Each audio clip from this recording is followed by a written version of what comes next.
All right, what's up, everybody? We're back. Now, we're starting our video for the creation of a new empire in Stellaris. Previously, we talked about the human nations, the United Nations of Earth, and the Commonwealth of Man. And now we're going to walk through creating one just from scratch. So we're going to create one. We'll hit this. Now, all of the different things that you need to go through are over here on the left. Generally speaking, they'll give you like a little overview right here. So let's just click right at the top.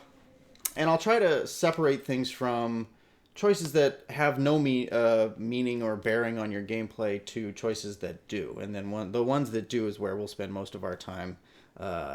And we'll worry about sort of what each of those things means when we get to it. So I try to be thematic in my, just because I'm a little OCD and I like things to fit together a bit. I'll choose a race. So let's say it's I'm picking bird people, right? So this is all cosmetic. This has no effect on your gameplay whatsoever. So all right, I think those guys look pretty cool. These are pretty neat.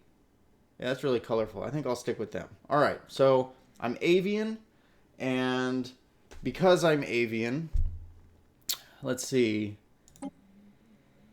I generally, because I just go click next and I go from one to the next and it walks you through that little column on the left there, and make sure that you select everything. So right now I'm bird-like, and this is what my species is. I'll just randomly generate a name. Ooh, Mythfell. Mythfelons and Mythfell. Yeah, all right, what the hell. Let's keep that. I could spend a long time just clicking randomize and going from there. If you want, you can write your biography. This doesn't affect anybody but yourself. Again, none of this affects anyone but you, and just how you think about your empire and your race. My suggestion is to make an empire that you like. I personally struggle with being bad or evil in games, and consequently, or in life, and then consequently in games. Some people don't. Some people like to live through their more negative urges in the games that they play, and that's fine too. So I'm going to go the good route with this one. I like my races and the sort of the ethos that I pick for them, and yeah. So the game will name all of your planets, all of your ships, your admirals, your governors, your scientists, your leaders, all of them. And so you guide them on what sort of naming nomenclature to use by picking an option here on the left. Now, if you want to stick within, I'm an avian race, so I could click here, click one of the three avian options, and each time I click one, you'll see that this changes. So if you really like the surly hatchling and the brash hatchling and the scornful, the leader names are all kind of meaningless, but the fleet names are revered starflock, gilded starflock, plumed starflock. Like, that's pretty cool. So I'm going to stick with that one. Now, those, again, don't have any bearing on your gameplay or the experience that you will have in the game, other than that you are going to have to see the name of that fleet as you send it all over the place. In which case, if it's obnoxious and you don't like it, it'll make playing the game a little bit irritating for you. So pick something you like, move on to the next one, and now here's where we get into meaningful decisions for yourself and for the game. You're picking racial traits. Now, these are the things like we talked about with the habitability that humans have, the wastefulness, things like that. So you start out with 2 points that you can spend, and positive traits are green over here. Negative ones are red. Now, you'll notice that some are green and some are blue. The blue ones are more than just an average cost. So I have 2 points to spend, and I can spend them however I like. I can pick 5 traits. Now, you might be asking, if you have 2 points, how do you pick 5 traits? Well, you can get more points by picking something that's negative. So if these are really repugnant birds, now I have 3 points, because this being repugnant gives me an additional point to spend on racial traits. I'm not sure I want to be repugnant, though. So I'm pretty beautiful. I like that. We'll just go through them and talk about what they do. So agrarian gives you additional food. Now, each planet, originally in the game, it used to be that each planet needed to be food, homeostatically producing and consuming food. In the last update, I think it was 1.6 or 1.6.1, they changed that, so now your entire empire needs to be either homeostatic or positive on food generation or on food. And that even though some planets don't generate as much as they consume, other planets will generate more than they consume, and it balances out. So if you think food may be a problem, or if you want to not worry about food and focus more on minerals or power or research or anything else, this will allow you to do that a little bit more, because you'll be generating 15% more food than you otherwise normally would. And this will make more sense once we get into the game, but just to walk through it, we've got 15% more food from this one, 15% more energy credits.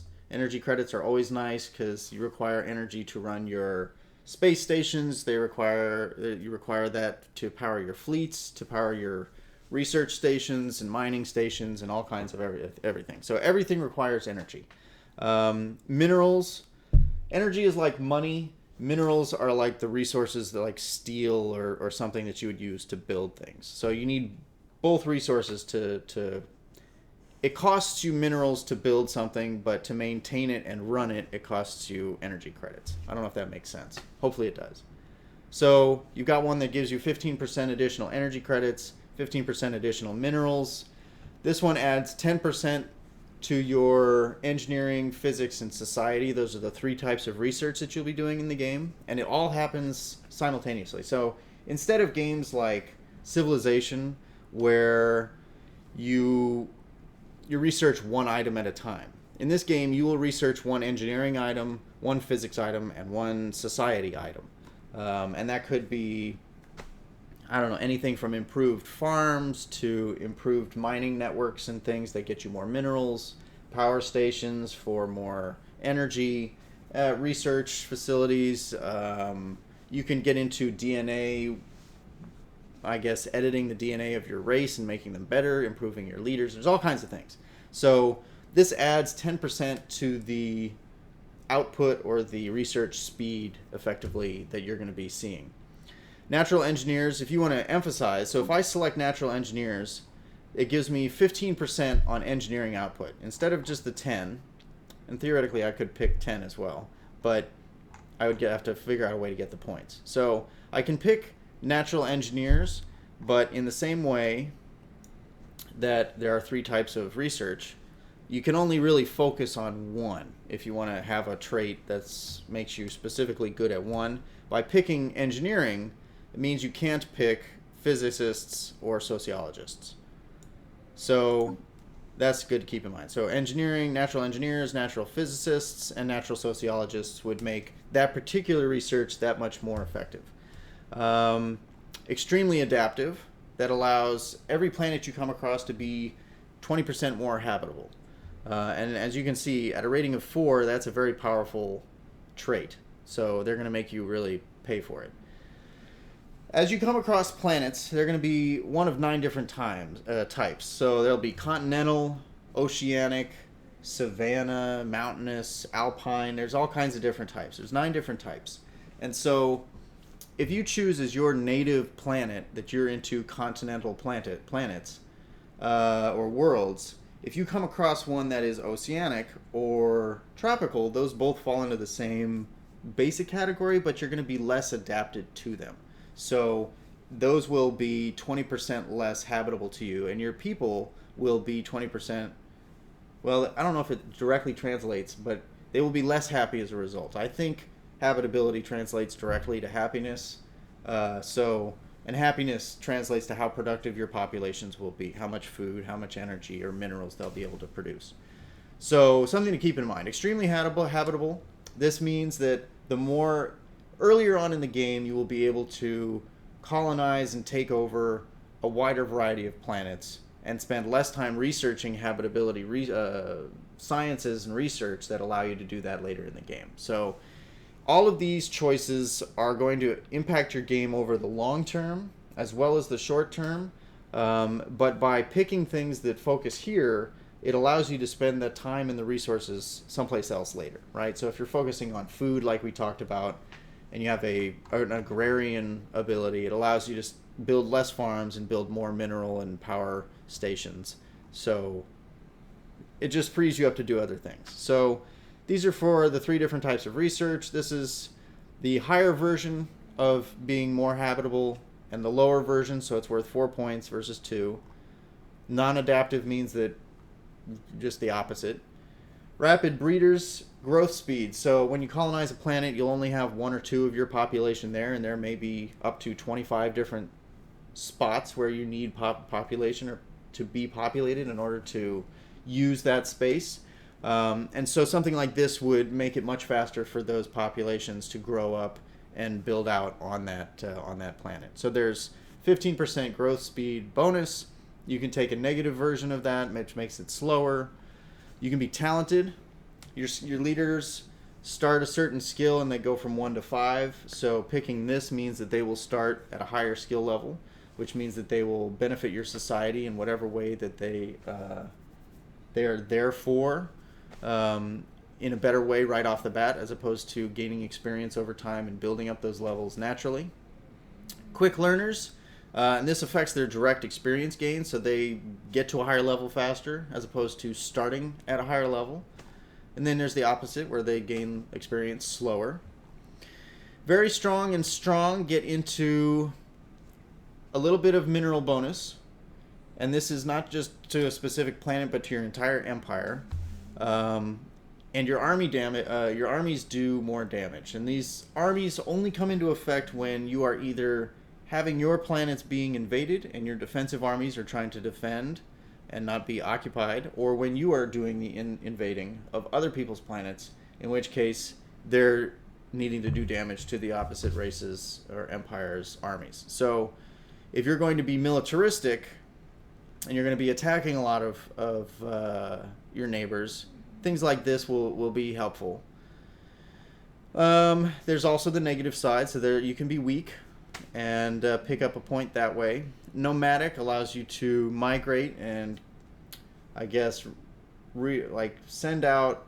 You can send out ships to settle a new planet that you've discovered, and this decreases the cost and increases how quickly that happens. Sedentary does the opposite of that, makes it slower and makes it more expensive. Communal generally makes your people happier by 5%, up to a max of 100%. The happier they are, the more productive they'll be. And that definitely is worth looking into over the long course of the game and considering how happy your people are. Solitary is the opposite side of that. Charismatic. Ruler opinion. Members of the species have a special charisma and are generally considered pleasant to be around. So this will increase the opinion of other... I think, I've never chosen this one, but I think that this impacts the opinion other races have of you. Repugnant is the opposite. Conformists. So as you pick these ethics, populations within your empire will crop up who follow different philosophies or follow different socioeconomic philosophies.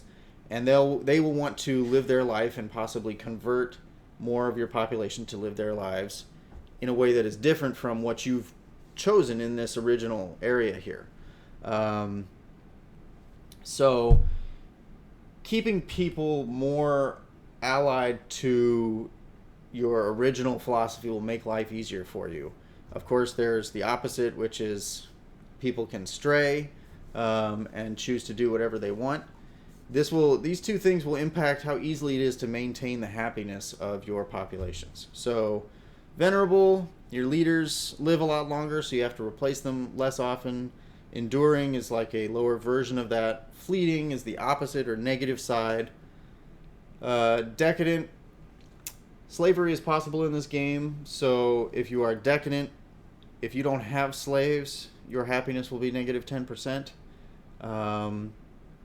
Resilient, how defensive you are. Conservationists, consumer goods costs, and this directly impacts your energy credits, I believe, and wasteful, which is the negative side of that. So I almost always find myself erring on the side of research because I feel like once I'm technologically superior, I can just sort of steamroll everybody.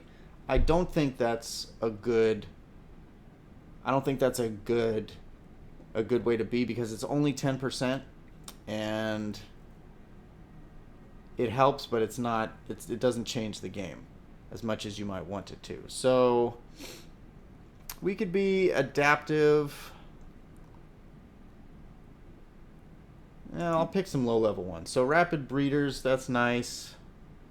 And there are a lot of research items that come up that allow you to increase the base skill level of your leader. So I may not pick that one. I'm trying to pick things that I normally haven't picked, and so I can sort of learn about them with you. So I like my birds to be happy, so that's good. And let's see.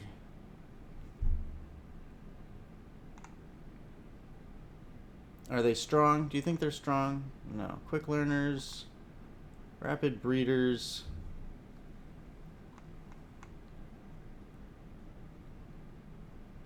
You know, maybe I'll make them natural physicists.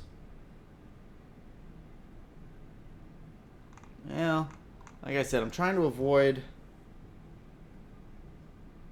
Where's the habitability? Adaptive? No, that's 2. So...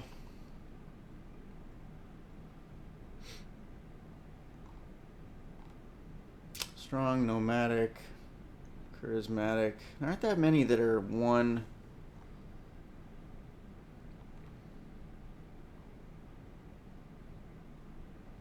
Wasteful? No, I don't like being wasteful. I don't want slaves. I'm always uncomfortable having slaves. So let's, if I did this, then I could have... Alright, what the hell? Let's pick one of these 2.1s. Habitability.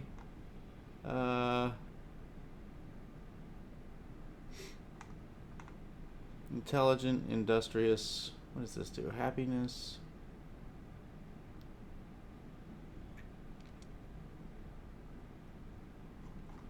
You know, I thought about maybe picking the one down here with being conformists. Alright, my leaders are going to die relatively quickly, or at least quicker anyway than they could, but they're birds, right? So that makes sense. Alright, so we're just going to leave it here. So we've got 0. You want to make sure that this is zeroed out so you don't miss any benefits that you might be able to have. Right now, my leaders are female. I like that.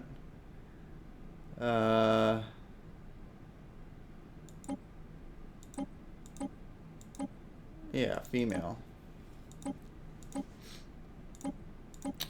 Myth something was the name. Man, I don't know. Pedinka. Yeah, sure. Alright, so now you can change the colors.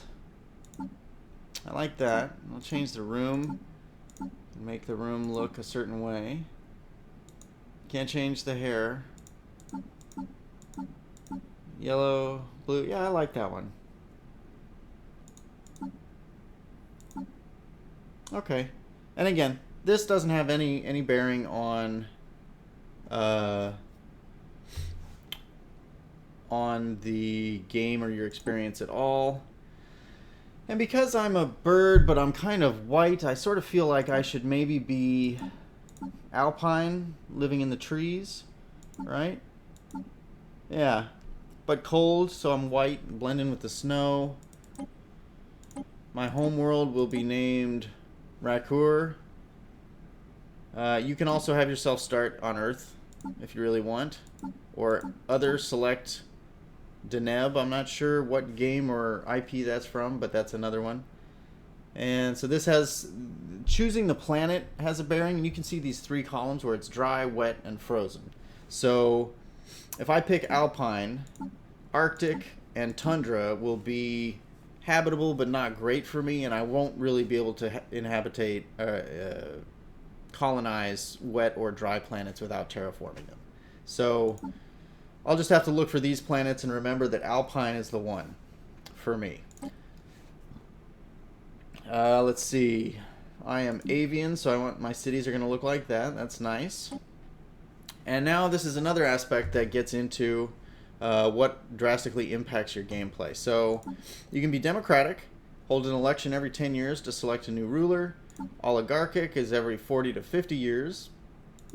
You can be dictatorial, and the dictator has to die. Or imperial, and upon the ruler's death, a designated successor becomes the new ruler. So I may do this, but what that does is it dictates what civics, and these are like the racial traits, but these are like traits for your government. So like here you can start 2 skill levels higher for all of your leaders or your rulers. Police state, scroll through and look at these because they have a lot of the similar things. So this decreases your consumer goods cost, cutthroat politics, monthly influence. Yeah, let's do that. I'll be imperial, and I'm gonna pick. You have to pick 2 of these. So functional architecture, aristocratic elite. So influence, empire leader capacity, efficient bureaucracy. What do I want? So these choices will dictate some of what happens over here. But for now, let's just pick, because I'm birds and I look kind of aristocratic. I'll be aristocratic. It gives me 4 extra leaders that I can choose from. Governors will be cheaper, and I'll get 1 additional monthly. So, all right. So in the same way that you had points that you could spend on your racial traits, you have the same basic point system here for ethics. So the inner group costs 1 point and the outer costs 2. So you can see, like, this one is spiritualist, this one is materialist. If I select spiritualist, I can't then select materialist. Things opposite each other cancel each other out. So and there's just the outer ring gives you an additional bonus to the inner ring. So if I'm going to be spiritualist, it gives me less unrest and better governing ethics attraction. If I'm out here, it gives me even more better unrest and attraction. But these things dictate what policies you can use. So it says here, must use AI outlawed policy. So when you're doing research, you can't get into researching artificial intelligence. It won't allow you. If you are tapped into xenophobia, look at all of this stuff. You can purge and displace aliens, which means when you take over their planet, you can kill all of them. You can enslave them if you want. And other people don't like you as much.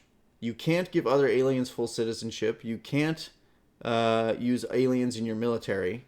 And you can't allow refugees. So these decisions will drastically impact the overall experience you have in your game.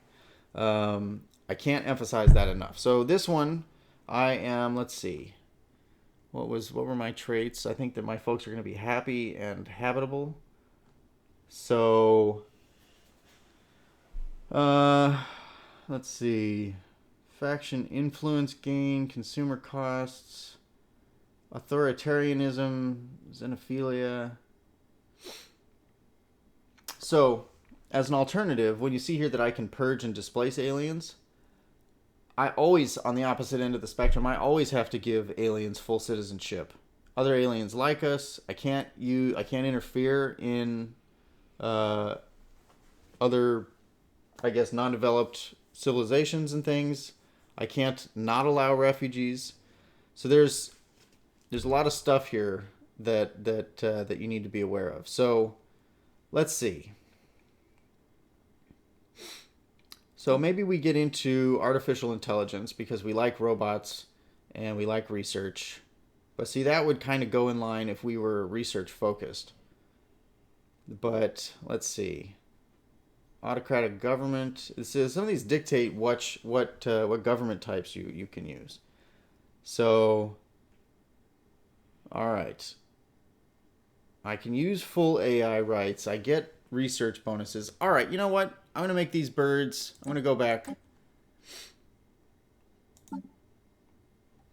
And I'm gonna make them research oriented because I just can't not do it.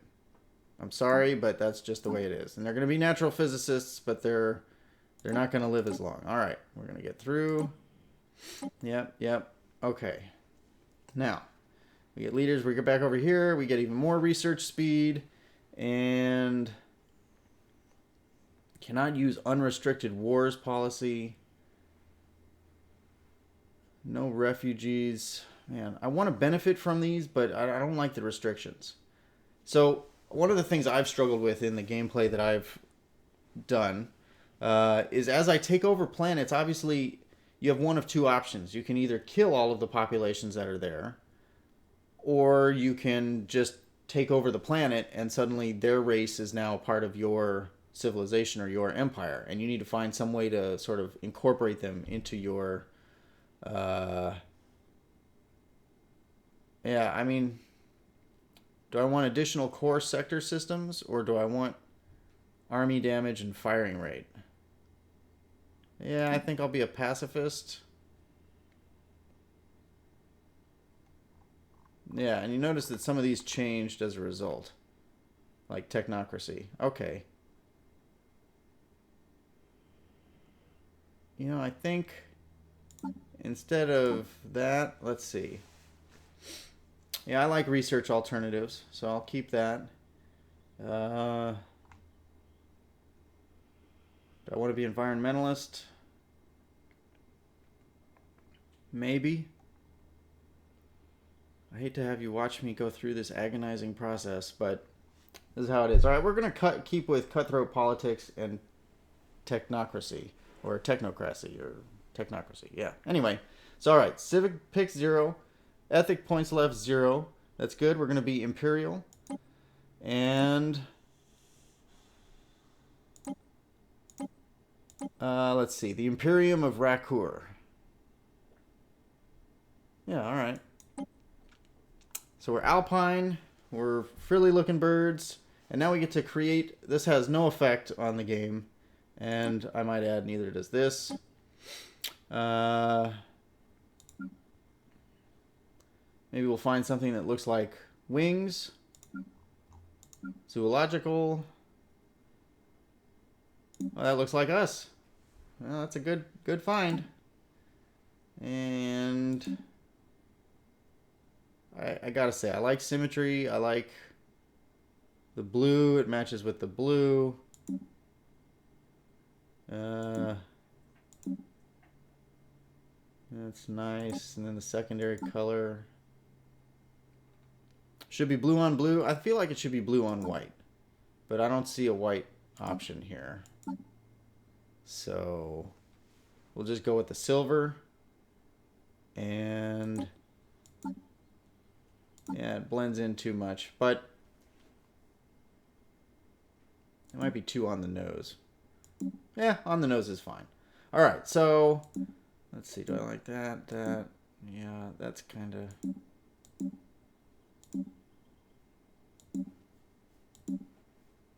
You know, I gotta say, I like the black. Makes this thing pop a little bit more. That's just me. All right, now, weapon choice. So, projectile weapons, let's just read what they say. They use electromagnetic catapults to accelerate projectiles towards targets at blinding speeds. While somewhat limited in range, their kinetic energy and high rate of fire chew through shields with ease. So these are good against shields. These largely ignore the bulk of enemy armor. They are effective at medium to close range. And these, they have great range, but ships can employ point defense systems which can shoot your missiles out of the air. So it's kind of what you're most want to focus on. Personally, I generally pick energy weapons. I don't know, and then I branch out a little bit into missile weapons, but that's me. So I'll pick energy.